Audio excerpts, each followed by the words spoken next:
Hello and welcome to SIAM Speaks. Today we are joined by Mr. Santosh Iyer, who is Managing Director and CEO of Mercedes-Benz India, and he'll talk to us about the electrification journey of the luxury car manufacturer. Welcome. Thanks for having me. Thank you. First of all, I would like to understand from you, you being one of the largest player in India in luxury segment, and you're also back-to-back launching electric vehicles. You have around 4 electric vehicles and mild hybrid, strong product portfolio. Do you think that taking strong hybrids and mild hybrids in the product portfolio is the stepping toe towards electrification? How do you see this, or directly EV is the answer to this? So firstly, I think we as a country has to decide the path to zero emission mobility. And I think I was very happy to hear the honorable ministers today all talking about decarbonization of the auto industry. Auto industry contributes to 20% of the greenhouse gases emissions, and we are part of the problem. So now if you want to solve it, you have to decide how fast. With growing India and the Viksit Bharat dream and our main agenda being more on carbon neutrality, I think for India it's important. Also our dependence on fuel import bill. I think for India as a country, the policy making is more towards electric, because then you are into zero emission, you are cutting down on full fuel import bill. With hybrids, I think the biggest advantage is fuel efficiency, because you are able to get 20% more efficiency. Some people argue that it's also a bridge to EV because it runs a bit on electric power, but we have seen globally as well as other parts, mostly it's combustion engine driven usage of a hybrid as well.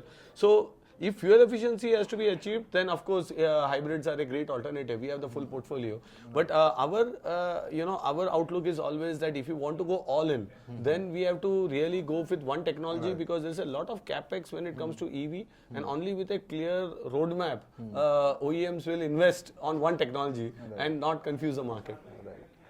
You being operating in luxury segment, you have catered to a very different kind of customers, not the people who are have different kind of mind setup. But how do you see the trend in this acceptability for this particular technology moving forward in next 4 to 5 years? What are the trends that we can spot? I think luxury car customers are much more open for multiple reasons. One, they have many cars in their household. As such, they have well traveled. So many of our customers have used EVs. And if you look at the percentage, 5% of our sales are EVs today. If you compare it with mass market, it's hardly 2.5% adoption. So in that sense, we can see a larger shift in luxury space. They are early adopters. So for us, it's also important that we try to spread the narrative. And I keep saying, from a business perspective, we have the full powertrain portfolio. Of course, combustion engines are even more profitable. But I think as a responsible corporate citizen, we need to ensure that we try to educate and push the EV agenda as well while selling combustion engines or hybrids as well. Right. And as we move forward, there are a lot of EVs, there are a lot of localization that might happen, and a whole ecosystem is categories building up. But there is a lot of skill gap, and there will be a lot of manpower training. What is your view on that? How you as a company doing it, and how do you see the industry moving forward in this direction?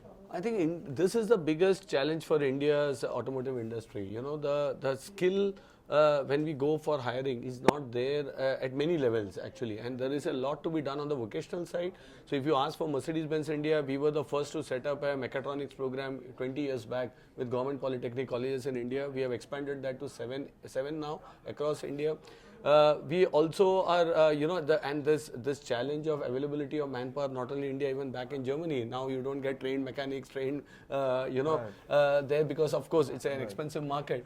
So for India, we need to do a lot of vocational. I think we also need to do a lot of internship programs where the young college pass outs. Unfortunately, the academics doesn't cover the full, the real world, and therefore I think giving a real world view along with education is important. We as an OEM, as I said, we have mechatronics program. We are running a lot of initiatives to upskill a lot of our people internally and also the society to get them into the mainstream, including a lot of focus on diversity, getting women into employment. Right. Another question on the role of the government. Government is trying hard in terms of launching electric mobility scheme, PLI scheme, FAME, and what do you think the role of government in tackling the challenges like charging infrastructure, real world challenges? How do you see that? What is your recommendations?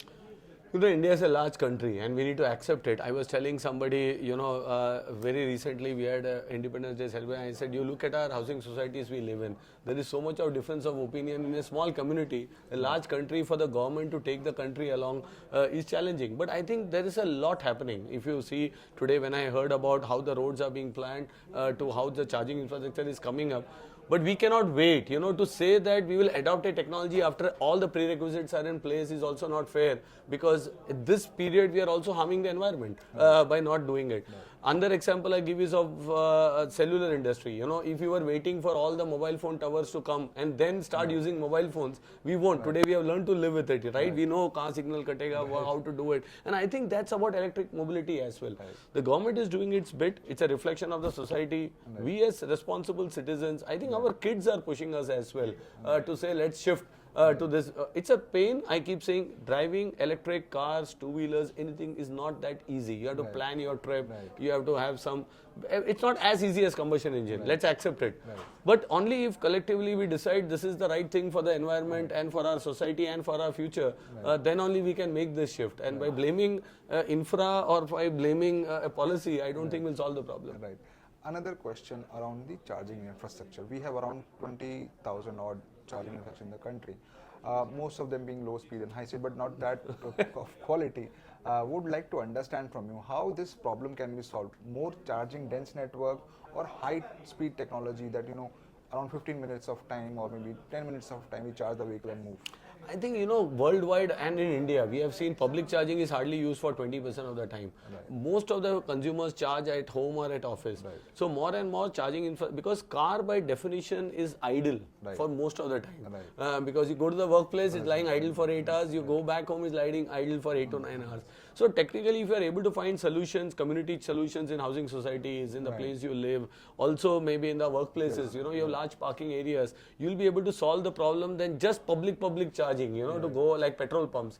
So this concept has to change in that sense, because you don't need, like petrol pumps to be charged for a chargers in the Indian context.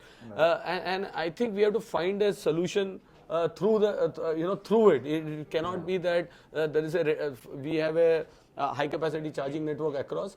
The high capacity charging will be the answer for quick charging. So suppose as a consumer I am down on juice, I have just 20% left. I need to go to a place where in 10 minutes my range goes up to 70%. I don't need full tank. I continue my journey, and at some point I can anyway, I reach my home or office and I can anyway charge up. So I think these use cases will come up. To be honest, the private charging CPOs, the charge point operators, are already doing a great job by putting the infrastructure even before the car park. So they have really taken a leap of faith to believe in the EV transition, and they are, because there is technically no business case today. If you see EV charging stations, it's not filled with cars, right? So it takes time for them to fill up. One big request I keep telling to the government is to democratize charging. Today, for an EV consumer, the biggest pain point is I need to download 2-3 apps. If I buy a car, I need to upload the wallet with couple of money. And here I've been requesting government, policymakers and also CPOs. Let's India is a land of UPI. India is a land of, great payment gateways, digitalization. And in this land, we don't have a unified charging API. And every service provider has their own apps and solutions. ONDC model is required. Exactly. I am a big fan, because that will really make convenience at the forefront. Our cars in Germany, we have Mercedes, we pay, you drive in the car, you just drive out after charging. The payment is done out of the car. It's not done by credit cards or wallets or any system. This can easily come to India. India is much advanced on digital payments and infra, but this digital payment and I think infra on charge needs to come together. Great. Thank you so much for that. Thanks for having me.